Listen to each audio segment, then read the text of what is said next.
attention economies.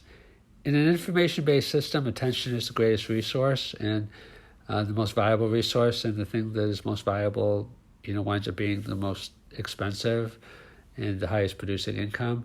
So just a few examples, like influencers today make huge amounts of money because they have attention and they have reach and they have influence. That's why they're called influencers. So for example, YouTube is already an attention economy because if you get 1 million views on a video, you get paid a certain amount of money from YouTube for that. A lot of people make a good living. Twitch is an attention economy because if enough people watch your streams, you can make a full-time living. Instagram, you can make millions of dollars through sponsorships. Sports is an attention economy because players make millions and millions of dollars because, the television contracts and the leagues make so much money. Books is an attention economy if you're a best-selling author.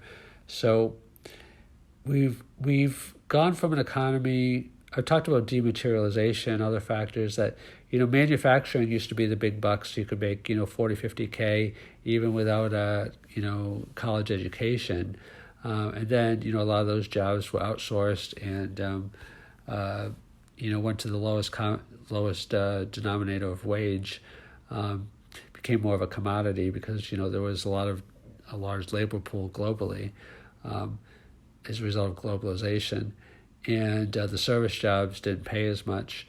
But, people always want to break through. That's why, Google makes so much money because they have an ad attention economy that, if you want to get the top keywords, you have to pay, a lot of money to get them.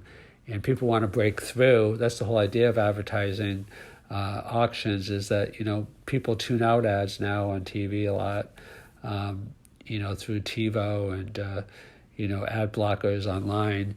So if you want to actually get noticed, then you have to, pay money, whether it be through Google or other ways to get noticed. So increasingly, it already is, and in the future will even be more so, the attention economy. And with AI, it'll just be heightened because the income gap is largely a skills gap.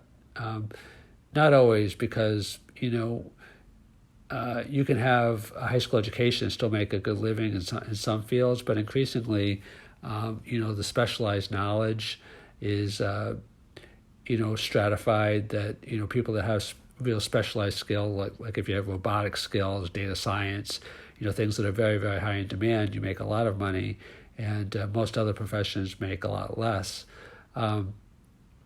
So the skills gap is largely a knowledge gap, because, to build certain skills, you have to have certain knowledge.